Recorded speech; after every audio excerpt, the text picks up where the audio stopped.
happy now to introduce Iowa Supreme Court Justice Appel.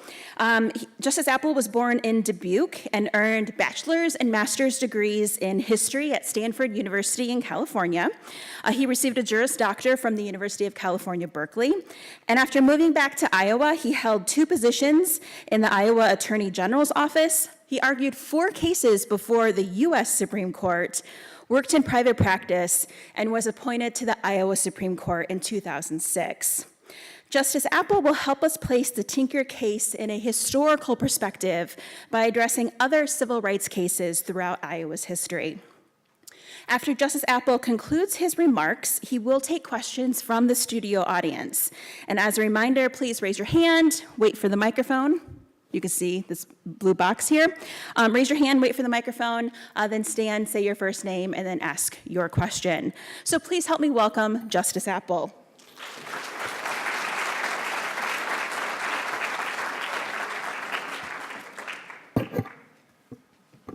Well, thank you very much. It's a great honor to be here. It's a privilege to be in the same room with the Tinkers and Stanley Griffin, with the Marjorie Stoneman Douglas High School students, and all the young people. You are the future of our state and our nation, and I thank you for the opportunity to speak with you briefly. I'm going to give you what amounts to a bus tour of Iowa cases, and we're going to stop various places along the line, and I'm going to be the tour director. I'm going to get out and I'm going to point out some interesting things, and then we're going to have to all get back on the bus and move on to the next case because I only have a half an hour to make the presentation. I want to start with the case of In re Ralph in 1839. It was the very first case heard by the Iowa Territorial Supreme Court. And the issue in this case was whether an African American from Dubuque could be returned to slavery after he breached a contract with the slave owner to pay him periodic payments for his freedom. He was working in the lead mines. Ralph was working deep under the ground and was obligated by contract to pay his owner periodically. And I think it's undisputed that Ralph breached the contract, and the slave owner wanted to seize him and bring him back, and the question was, would Iowa law allow that? The Iowa Supreme Court said no. Interestingly enough, the decision came down July 4th. Was that just coincidence? I think not.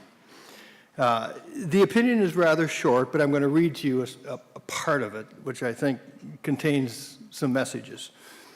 When in seeking to accomplish his object, the slave owner retrieving the slave, and he illegally restrains a human being of his liberty, it is proper that the laws should extend equal protection to men of all colors and conditions. Now, there's at least 3 things of interest in this statement. First, he's a human being. And as you may remember, the Dred Scott case that the United States Supreme Court decided in 1857 had all kinds of language about slaves not having rights with the white man is entitled to give respect. And so the Supreme Court of Iowa certainly went off in a much different direction. A human being. It is proper that the laws, and we're talking here now about the laws of Iowa, should extend equal protection to all men of colors. Men, sorry. You have to understand the age, I'm sure, but I will tell you also that the Iowa Supreme Court later became very receptive to women in the legal profession, but not in 1839. We're still talking about the rights of men. But this was a very significant decision, and what it basically said was that Iowa was not going to be fertile ground for extension of slavery. Now, this was not a case that arose out of a great movement. It was more intellectual, I think. When you read the opinion, it concentrates on the value of equality. There's not a lot of discussion about history. It was part of what I will call the second migration. You know, the first migration, of course, is when, of white settlers at least, is when people came from Europe and settled in the colonies. And they were fleeing tyranny in Europe and hunger in Europe and so forth and so on. There was a second migration, people leaving the east coast of the United States to come west. And the notion of coming west was to be free of social structure, free of the Boston Brahmins, free of class structure, to come out where there was equal opportunity. And I think this Iowa case in 1839 can best be understood as part of the new West, if you will, where we're not going to be burdened with the chains of history that may be found in cases of the United States Supreme Court. I will also point out that Ralph was represented by a wonderful lawyer by the name of David Rohr. And I'll just say he was a lawyer's lawyer. He wrote treatises, Rohr on judicial sales, Rohr on interstate law, Rohr on railroads. He was one of these distinguished legal types. David Rohr stepped forward to represent Henry Ralph. And one of the things we'll find, a theme I want to suggest to you, is that in this civil rights history in Iowa, high-quality lawyers consistently step forward to represent those asserting civil rights. So Henry Ralph is a landmark case, though. Iowa is not going to be fertile ground for slavery. I'm going to move the bus on to 1846 and the Iowa Constitutional Convention. And I want to look at parts of the Iowa Constitution. We all know about the United States Constitution, right? But there's also an Iowa Constitution. When each state was admitted to the Union, they were required to present a constitution for their state government. The first article in the Iowa Constitution, unlike the federal Constitution, the first article is a Bill of Rights. What's the first article in the United States Constitution? Legislative branch. And the Bill of Rights is kind of tacked on at the end. The Iowa Constitution, the first article is a Bill of Rights. It's kind of like July 4th, too. Was that happenstance? Or how did it happen to be number one? It was deliberately number one. And if you read the history of the convention, you can see statements are made about how important the Bill of Rights was to the structure of government. So that sets Iowa apart from the federal structure. The second point I'd like to make is, what does Article 1, Section 1 of the Iowa Constitution say? And it stated, back in 1846, all men are by nature free and independent and have certain inalienable rights. Among those are enjoying and defending life, liberty, acquiring, et cetera, et cetera. I think you can recognize this. You probably recognize it as coming from the Declaration of Independence. It really comes from the Virginia Declaration of Rights, which was copied in the Declaration of Independence. Minor point. But this kind of expression was a powerful expression of, among other things, inalienable rights, enjoying and defending life and liberty. Madison considered putting language like this in the United States Constitution and declined to do it because it would be like putting a match to a powder keg, meaning the slave states would vigorously oppose this kind of language. And that is, in fact, if you look throughout our history, you see quotes from people like John Tyler, the slave-owning president, talking about, in very negative terms, language of the Declaration of Independence. But Iowa's got it front and center, 1846. So there's been a strong emphasis of individual rights in our original Constitution. I want to move you, get in the bus, we're moving on next stop, 1857, there's a second Iowa Convention, third actually, but the Iowa Constitution was going to be amended primarily to allow banking. And so there was a Constitutional Convention call for that purpose. But the Bill of Rights was considered, and there was an important change made to Article 1, Section 1. It changed the provision that said free and independent to free and equal. Free and independent, free and equal.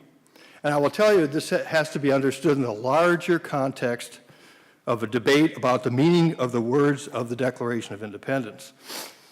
And in the 1840s and 1850s, the Liberty Party and the Free Soil Party, and ultimately Abraham Lincoln, right, picked up the language of the Declaration of Independence as an important statement of principle to prevent the spread of slavery.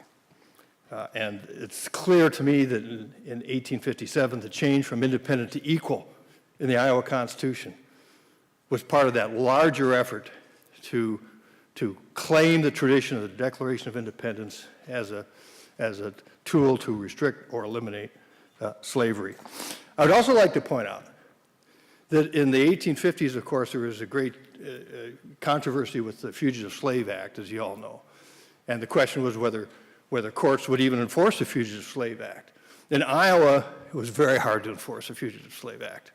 And the Fugitive Slave Act was subject to great controversy. The founders of the Iowa Constitution put in a provision in the Bill of Rights related to representation by legal counsel. And prior to 1857, legal counsel was to be provided in all criminal prosecutions. Change was made in 1857 to say legal counsel in all criminal prosecutions and other cases where life and liberty is affected. It was designed to provide legal counsel to people dragged into fugitive slave, which was absolutely flat contrary to the Fugitive Slave Act, which had a summary disposition, remedial structure.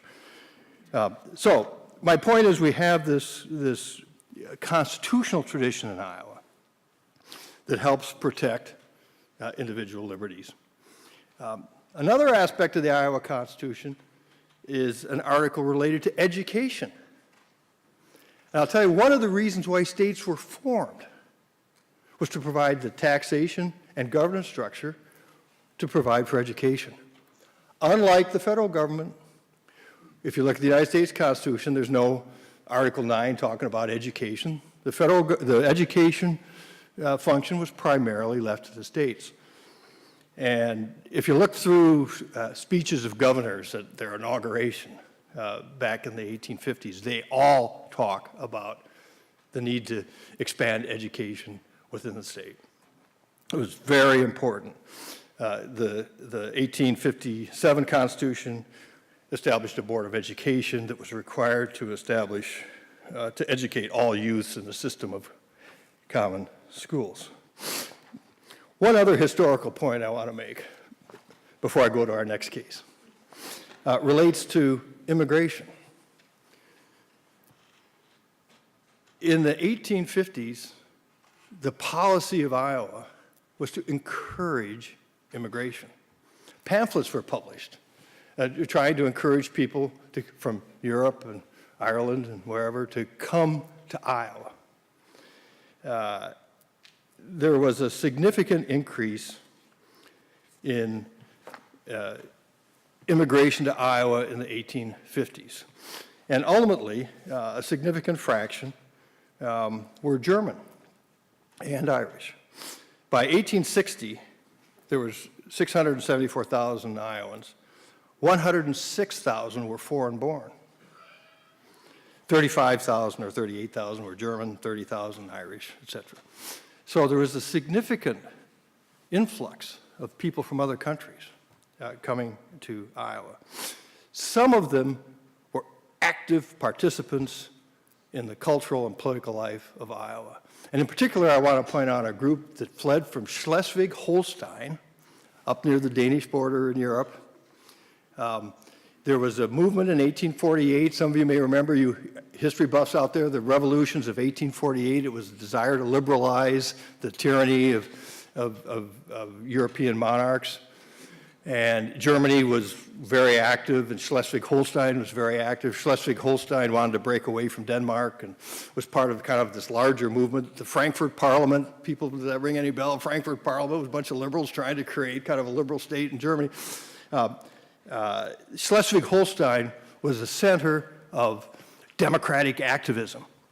The revolution failed, arrest warrants were issued, and people were chased over Europe, including people who came to Davenport, Iowa, and settled. Some of the prominent people included a guy by the name of Clausen and a guy by the name of Oldhausen. Hans Reimer Clausen was a delegate to the Frankfurt Parliament. He was legally trained at some of Europe's best universities. Theodor Olshausen was a distinguished lawyer. He was chased through the streets of Amsterdam, Paris, and Switzerland after the failed convention or the failed revolutions of 1848. I could go on and on listing names, but my point is there was a significant, highly educated, involved group of people fleeing from Europe who came to Iowa, and they participated in the political process. And they tended to be very anti-slavery and very anti-Fugitive Slave Act.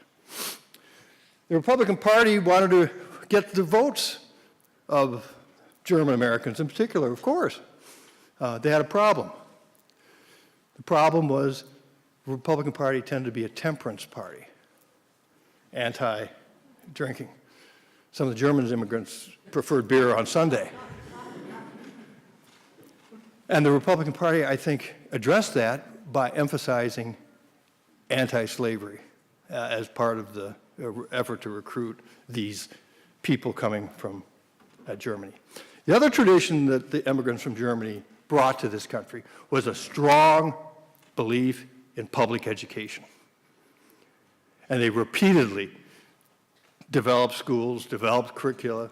They had the kind of a gymnasium movement, which was both, body and soul and education. But many of these German immigrants were very dedicated to education. All right, now finally I come to a case, Clark versus Board of Education, 1868. And the question in Clark was whether an African-American girl could be segregated in education, and that there could be white schools and African-American schools in Iowa. The case came out of Muscatine, and the basic holding of the case, I'll just jump forward, is no. The principles of equality would control, and so unlike the federal courts that went off and blessed segregation and Plessy v. Ferguson in 1868, the Iowa Supreme Court in the Clark case basically prohibited discrimination within Iowa schools. Now, I want to point out some parts of the opinion which are just really interesting. Repeatedly, the opinion makes an analogy with German Americans and Irish Americans. And it says, well, if we can discriminate, if we can exclude blacks, we can exclude Germans, we can make Germans go to their own separate school, or the Irish to their own separate school. So you can see how the immigration experience contributed to the development of Iowa law. And then I also want to state that the lawyer for Clark was a guy named O'Connor, who was an immigrant from Ireland, and who happened to be a brilliant lawyer as well.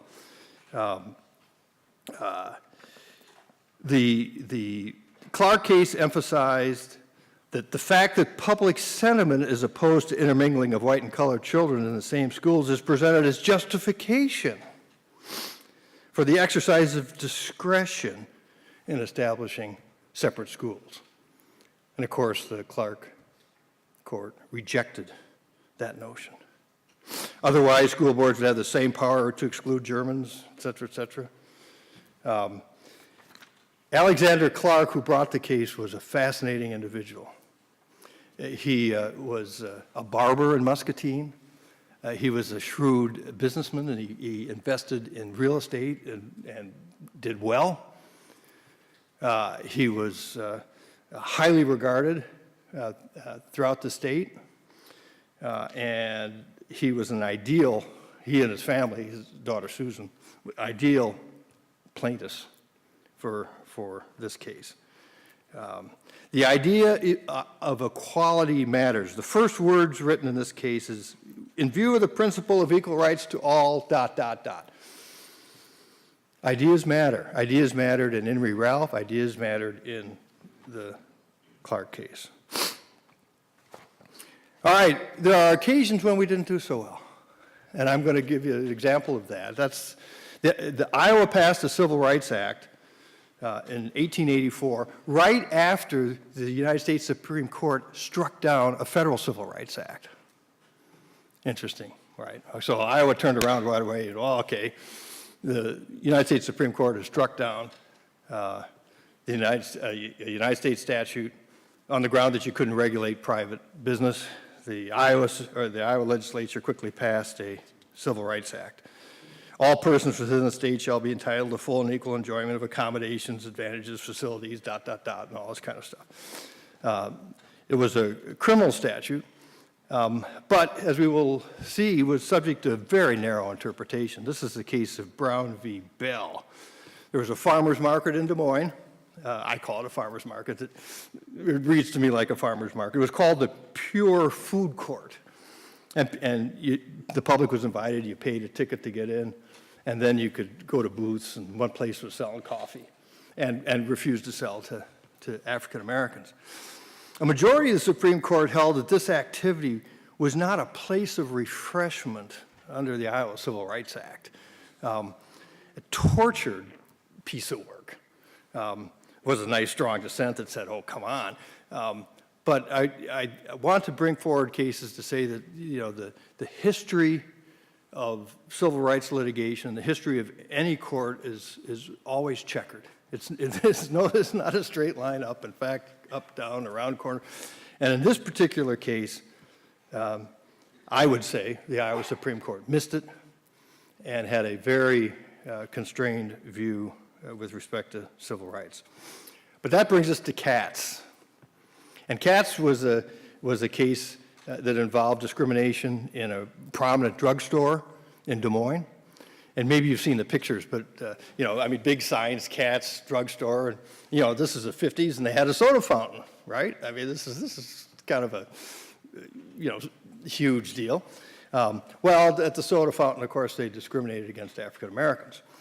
And ultimately, in the Katz case, the Iowa Supreme Court upheld a criminal conviction and did not engage in, you know, kind of white-knuckled analysis of the Iowa Civil Rights Act. Well, was a soda fountain really covered? I mean, we didn't have that problem. I think the Katz case can be understood as part of a post-World War II effort to enforce civil rights. Wars are important in the development of our legal history. After the Civil War, that's when the Clark case came down, right?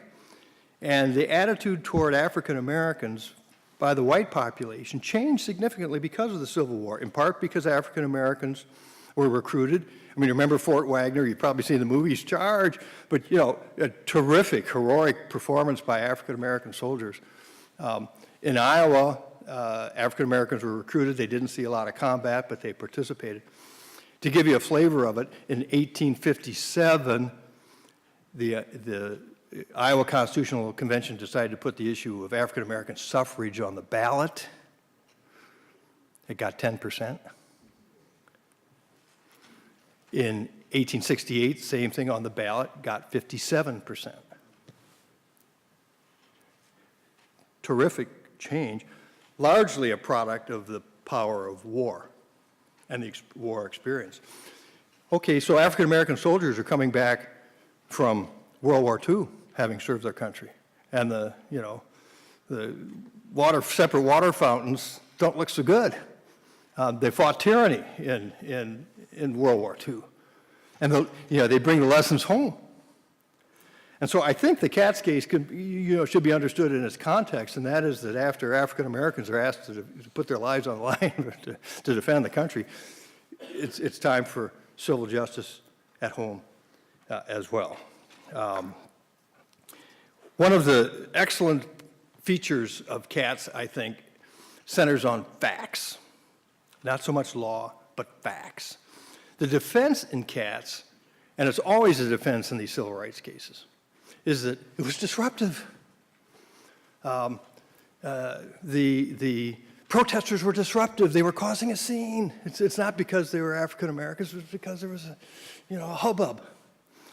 And the jury the all-white jury, I might add, didn't buy that. And in fact, to the great credit of Edna Griffin and her group, they were quite disciplined about it. And the effort to defeat the civil rights claim based on disruption failed. And I give some credit to the white jury for not falling for that. It was a great case. At the end of the case, I will tell you though, it's not like cats lay down. They did not. They continued to discriminate, and you had to have more sit-ins and more picketing and so forth. And finally, they caved. I do want to point out there were two fine lawyers from the NAACP, Charles Howard and Henry McKnight, who made their efforts on behalf of the plaintiffs. A formula for success here: smart tactics, good plaintiffs, support of a larger movement, and good lawyers. Finally, we've come to Tinker.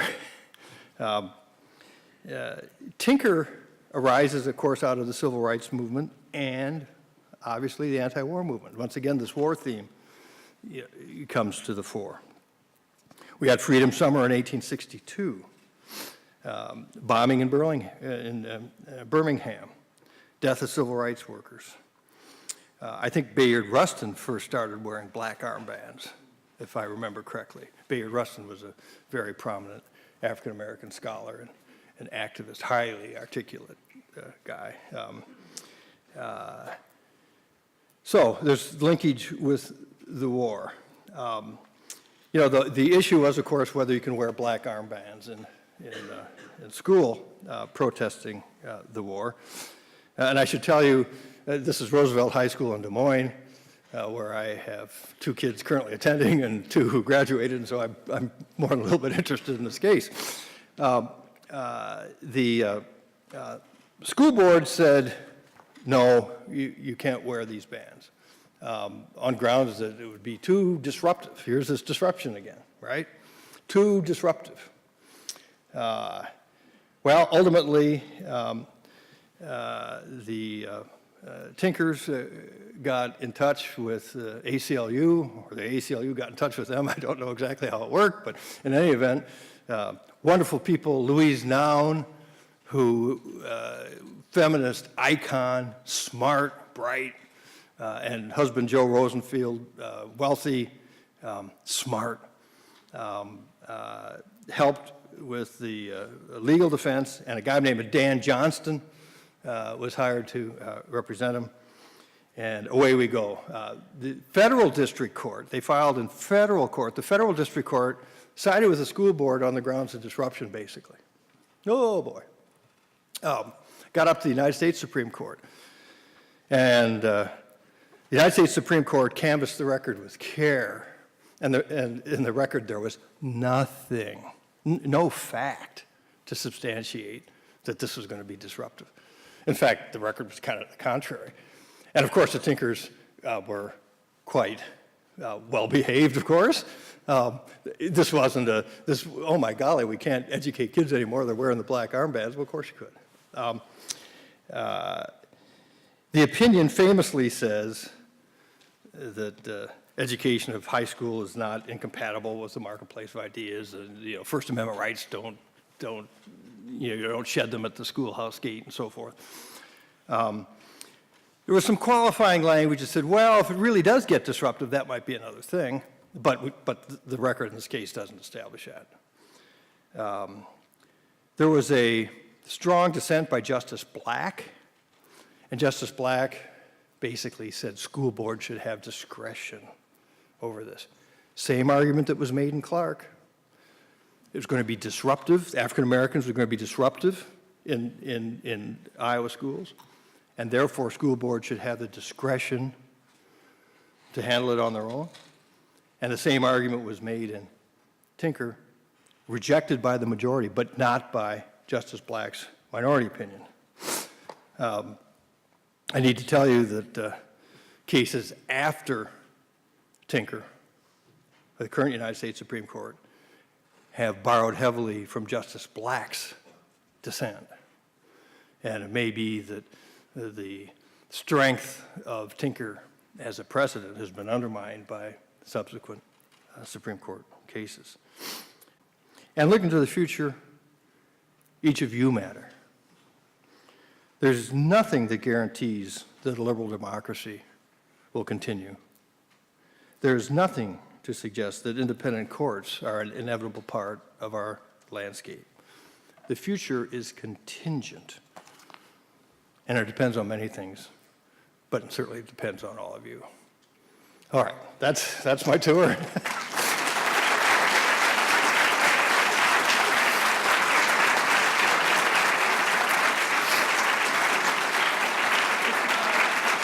Thank you. I'd be delighted to attempt to answer questions. I do want to set some ground rules, though, and I'm sure you can expect these ground rules. Number one, I am a sitting justice in the Iowa Supreme Court. I will not be discussing matters that relate to pending cases or that reasonably could be expected to pend before our court. Let me just tell you that is, I think, a very important part of my job, that I not prejudge cases. I tend to be a late decision maker, I will tell you. I want to read the briefs, I want to understand the record before I move. And I don't like pre-commitment devices. So you know, if I think a question comes too close to a pending case, please understand I will respectfully decline to answer. But beyond that, it's open season. Let's have some questions. All right, I'm just going to toss this, catch it, and then send it down that way so you get somebody on the other side.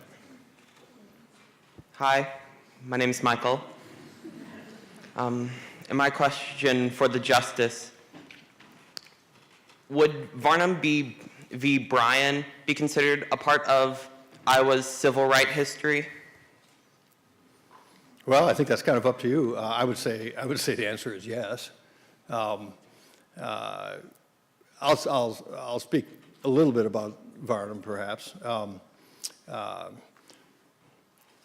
Sometimes we hear the notion that courts have agendas. And my response to that is courts don't have agendas. The legislative branch has an agenda, and we'd expect that. The political branches have agendas. If you're running for governor, we want to know what you want to do, and we expect to hear what your political platform is. And if you're running for the state legislature, we expect you to have a political platform. That's not what we expect of judges. Judges don't set the agenda. The people who bring the litigation set the agenda. Edna Griffin set the agenda for Katz. Alexander Clark set the agenda for the 1868 case. And the plaintiffs in Varnum set the agenda. When courts get disputes, we decide every case. It's not like the political branches of government. The political branches of government can kind of pull open the drawer and, oh, that's controversial, stick it in there, let it go. And quite frankly, that's probably okay. The political branches finesse things from time to time, and maybe it's good sense. We don't do that. Every dispute that the citizens bring to us, we decide. And we explain our decision. Unlike other branches of government who can do, and I'm not criticizing other branches, I'm just comparing and contrasting. So we explain each and every decision. So I want to put Varnum in context. The parties in Varnum brought to this court a dispute. Was it controversial? It was. It was our duty to resolve that dispute and explain why. No drawer. Oh, I'd really like to do that next year. So the parties brought their dispute to us. We decided it, and we explained why we did. And that's my vision of kind of how the courts operate. I'm not sure that was directly answering your question. Yeah, I would say Varnum is a civil rights case. But I wanted to share with you some of the distinctions I see between the judicial branch and the other branches of government. Next question.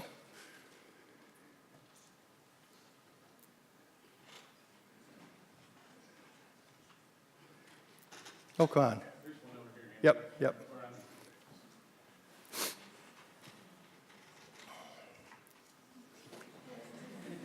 I can't catch. Is that okay? Has there? Oh, hi, I'm Ulysses. Has there ever been a case that you felt strongly for that lost? Yeah, has there ever been a case that I felt strongly for and lost? Sure. I've lost more than one probably, but let me share a couple thoughts with you. Number one,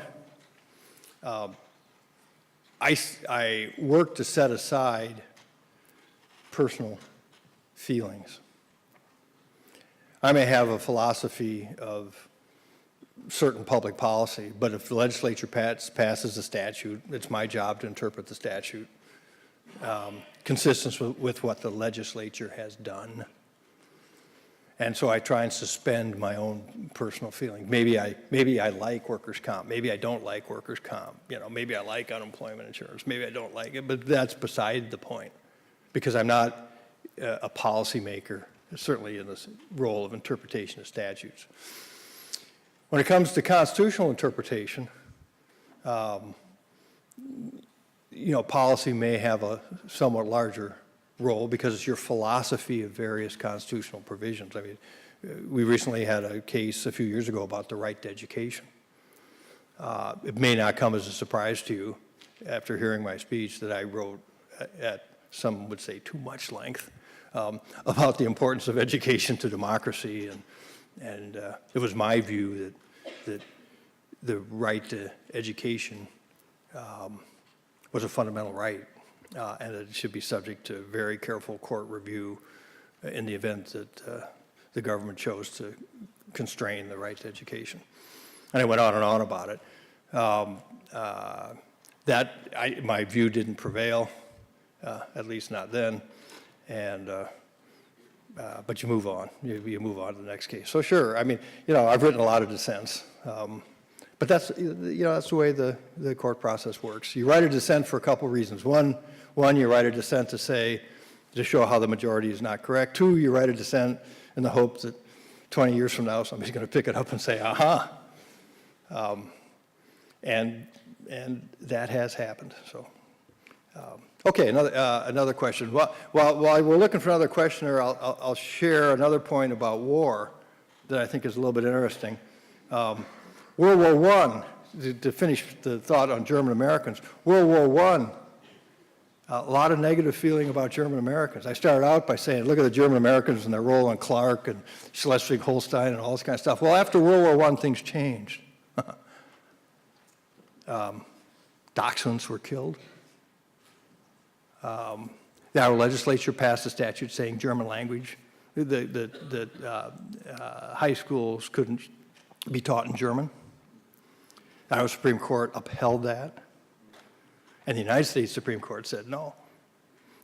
Once again, the impact of war led to a public policy. This time, what we now, looking back, might say, oh my, Korematsu v. United States, right? The Japanese internment cases in the middle of war. It's an awful case, in my opinion. I mean, they basically said, well, Japanese Americans, we're going to round them up. What evidence was there? What evidence was there that they were spies?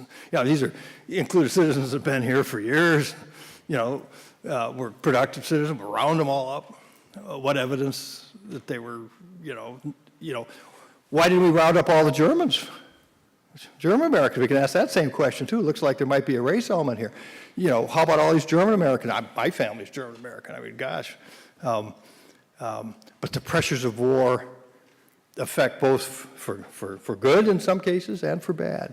All right, who's got the next question? Do we have one?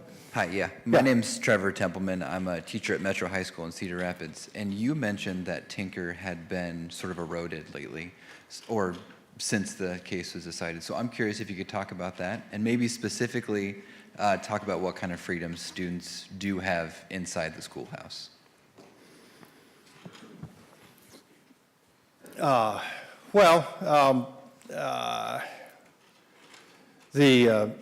The most recent case, I think, in the First Amendment area dealing with schools had to do with the slogan, "Bong hits for Jesus." I mean, I don't have a quite, but it was something like that. And people wore T-shirts with that expression. And the United States Supreme Court determined that that was not protected speech, that it had a drug, kind of advocacy of illegal conduct aspect. I don't know that the decision itself or the result itself in that case is necessarily revolutionary, but the structure emphasized deference to local authority. And the deference theme has been used throughout history as a tool to limit individual rights, of course, and allow individual rights to be subject to the kind of political vicissitudes. The other side of the coin, I suppose, is one could say, well, but the school boards are elected and they know what goes on in their school and they have expertise about Roosevelt High School. I mean, I just pick that out. And why should the court be forming educational policy? But in any event, in this most recent case, some of the framework of the case sounded more like Justice Black than Justice Fortas in Tinker. There's also been some search and seizure cases involving searches of school lockers, and whether that's subject to search and seizure restraints of the Fourth Amendment of the United States Constitution. And the rough answer is, well, yes, somewhat, but not much. So there's been I think, a tendency since Tinker to be less receptive to individual student rights and the student as adult model. And where it goes from here, I don't know. I mean, it's been kind of gradual. Tinker has not been overturned, but one wonders. I think there's an overarching philosophical issue. What is the role of courts in enforcing individual rights against majority sentiment? Or should we rely on the majoritarian processes to do the work? When courts do the work, it's highly controversial. And in the Katz case, they did, the Supreme Court did the work and they continued. There's a body of legal scholarship that says courts can only do so much. And I think there's no doubt that that is correct, that it's a mere judicial decision without the support of larger context doesn't work too well. I don't know, maybe I danced around that too, but. This is probably our last question. We'll get the mic down here for